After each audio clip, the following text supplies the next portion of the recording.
Isang araw, isang santo, may maligayang pagdating sa channel na nagbibigay pugay sa mga lalaki at babae na nagmarka sa kasaysayan ng simbahan sa buong panahon. Ngayon, 10 ng Hunyo, ipinagdiriwang natin si San Landry. Kamusta? Si San Landry, kilala rin bilang Landry ng Paris, ay ipinanganak noong unang bahagi ng ika-10 siglo sa Pransya. Siya ay kilala bilang obispo ng Paris mula noong taong 650 hanggang 661. Sa panahon ng kanyang episcopate, inialay niya ang kanyang sarili sa pagkakawanggawa at pagtulong sa mga mahihirap. Si San Landry ay tanyag sa pagkakatatag ng Hotel Dieu ng Paris, isa sa mga unang ospital sa lungsod, na nilayon upang tanggapin at alagaan ang mga mahihirap at may sakit.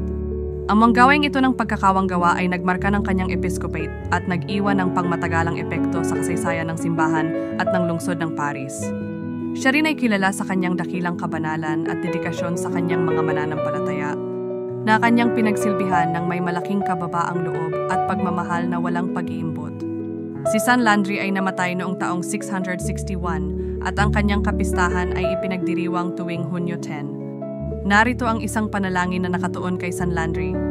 Amang Diyos na nagkaloob kay San Landry ng biyaya na paglingkuran ang mga mahihirap at may sakit na may dakilang pagkakawanggawa, ipagkaloob mo po sa amin, sa pamamagitan ng kanyang pamamagitan, ang habag at tapang na maglingkod sa mga nangangailangan.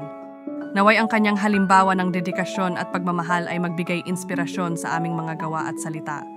San Landry, ipanalangin mo kami. Amen.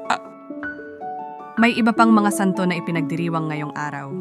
Ipakikilala namin sila sa aming mga susunod na video. Maligayang pagdiriwang sa lahat ng ipinanganak ngayong araw.